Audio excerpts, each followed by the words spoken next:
লক্ষ মুক্তিযোদ্ধা বাংলাদেশে আছে যাদের জন্ম ৭২ সালের পরে। এরা যদি ৭২ সালে জন্ম হতো তাহলে বুঝতাম যে এদেরকে পাকিস্তানিদের যে বীর্য রেখে গেছিল সেগুলা দিয়ে পয়দা হয়েছে, তাহলে এদেরকে আমরা বীরাঙ্গনাদের ছেলে হিসাবে মুক্তিযোদ্ধা সন্তান গ্রহণ করে ফেলতাম। কিন্তু দেখা গেল যে স্বাধীনতার ৩ বছর পরে ৫ বছর পরে জন্ম, সেই যদি মুক্তিযোদ্ধা কোটা দাবি করে মুক্তিযোদ্ধার তালিকা পায়, ভাতা পায়, তাহলে দেশের জন্য, অর্থনীতির জন্য, ইতিহাসের জন্য দুর্ভাগ্য ছাড়া আর কিছু আসতে পারে না।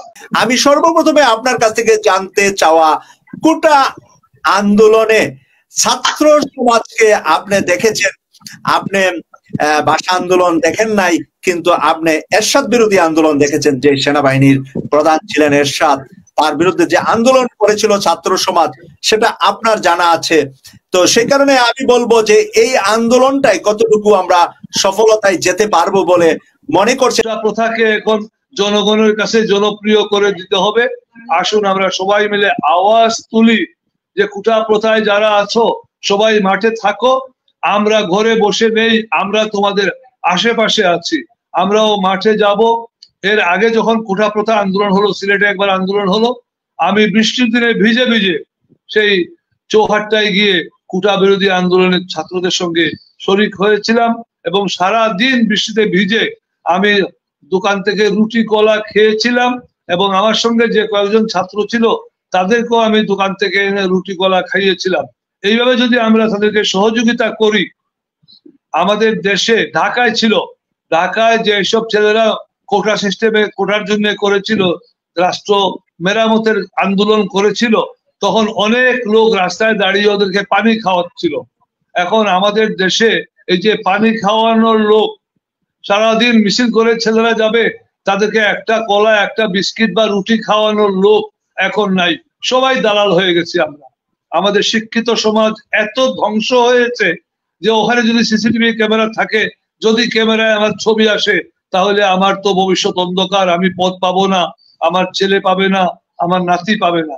এই ভয়ে আমরা জড়সড় হতে হতে জাতিটাকে সংকুচিত, কুণ্ঠিত এবং বঞ্চিত করে ফেলেছি। আসুন এইবার সবকিছু ঝেড়ে ফেলে আমরা সবাই কুটা বিরোধী আন্দোলনে অংশগ্রহণ করি এবং এই কুটা বিরোধী আন্দোলনটাকে সর্বাত্মক ভাবে সরকার বিরোধী আন্দোলনের রূপ পাবে এবং এই সরকার পালাবার পথ পাবে না।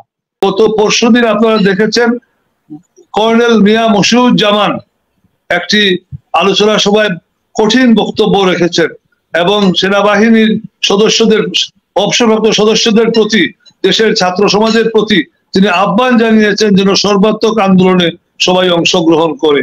আমরাও সেই রকমই আহ্বান জানাই। প্রশ্বাস নিতে পারছে না, সেই জন্যই এই দেশে কুটা প্রথার আন্দোলন এইবার বেশ মোমেন্টাম পেয়েছে। এবং এখন যদি আমাদের মতো ভদ্রলোকেরা হাত গুটিয়ে ঘরে বসে থাকেন আর টেবিলে বসে বসে গল্প করেন, আলোচনা করে সমালোচনা করেন, তাহলে কিচ্ছু হবে না। এখন সময় এসেছে সর্বাত্মক ভাবে মাঠে নেমে সবাইকে কোটা বিরোধী আন্দোলনে অংশগ্রহণ করে ছাত্রদেরকে উৎসাহিত করা, এগিয়ে দেওয়া।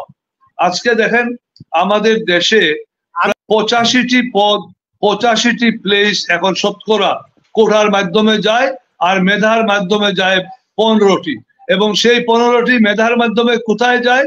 আওয়ামী লীগের মন্ত্রীদের, আমলাদের সুপারিশের জন্য ওই 15টি রাখা হয়েছে কোটার বাইরে।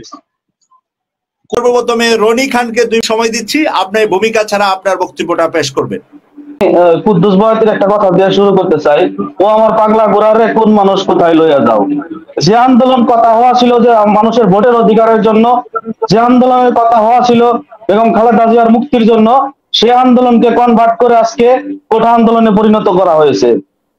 এই সরকারই তো টিকে আছে কোটার উপরে, ভারতের কোটার উপরে এই সরকার টিকে আছে। এই সরকার তো জনগণের ভোটের উপর টিকে নাই। অতএব এই দেশটাকে ভারতের অঙ্গরাজ্য যে কিভাবে তৈরি করতে হয় সে সরকার তা করে যাচ্ছে। আমরা দেশের মানুষ বিভিন্ন ইস্যু দিয়ে যাচ্ছে সরকার, সে নিয়ে আমরা ব্যস্ত হয়ে পড়ছি, সেইগুলা নিয়ে আমরা আন্দোলন করছি। অতএব এই সরকার দিল্লির দাসত্ব করতে পারে, কিন্তু বাংলার জনগণ, বাংলার দেশের সাধারণ মানুষ তো দিল্লির দাসত্ব করে না। এটা রনির বক্তব্য হচ্ছে কোটা আন্দোলনটা কি হবে। কোটা আন্দোলনে এখন আমরা দেখেছি বিএনপি বলেছে তাদের ছাত্রদেরকে এবং কর্মীদেরকে কোটা আন্দোলনের প্রতি সমর্থন জানিয়েছে এবং বলছে যে তোমরা এদেরকে সহযোগিতা করো। জামাতে ইসলামীও, ইসলামী ছাত্র শিবির এরাও কোটা আন্দোলনের সঙ্গে একাত্ম হয়ে যাবে খুব শীঘ্র। এরপরে যেটা আমাদের ব্যারিস্টার জিল্লুর বলছেন যে কোটা আন্দোলন সরকারের মুঠির মধ্যে, হয়তো শেষ পর্যন্ত মুঠির মধ্যে থাকবে না। এখন প্রশ্ন হচ্ছে যে বিএনপি কে ভারতের কোন চাবিতে চলে বিএনপি, সেই চাবি যদি ভারতের হাতে লুজ না হয় তাহলে বিএনপি আন্দোলনে নামতে পারবে না। এই হলো আমাদের জন্য দুর্ভাগ্যের বিষয়। আর জামাত ভাবছে যে আমরা আন্দোলন করব, ফসল খাবে বিএনপি, আমরা এখন নড়বো না, বসে থাকি দেখি তারা কি করে। এই যদি মনোভাব হয় তাহলে কোনো আন্দোলন কিচ্ছু হবে না। যদি বিএনপির মাথায় একটু ঘিলু থাকে এবং যদি বিএনপিতে তো মেধাবী নেতা কেউ নাই, যদি দু একজন মেধাবী থাকে তাহলে হয়তো এরা বলবে যে ঠিক আছে আমরা আন্দোলনে নামি। আর জামাতের শিবিরের ছেলেদের মধ্যে প্রচুর মেধাবী ছেলে আছে, এরা যদি বুঝে ফেলে যে আমরা আন্দোলনে নামি, ক্ষমতা কে যাবে এটা বড় কথা নয়, আন্দোলন করি আগে স্বৈরাচারকে সরাই, এটা যদি মনে করে তাহলে আন্দোলন সঠিক হবে। এইটা হচ্ছে আমাদের রনির প্রশ্নের জবাব। আর অচিরেই এই কোটা সংস্কার আন্দোলনের মাধ্যমে আন্দোলন এমন ভাবে ব্যাপক ছড়িয়ে পড়বে যে সবকিছু অ্যাকাউন্ট চলে আসবে।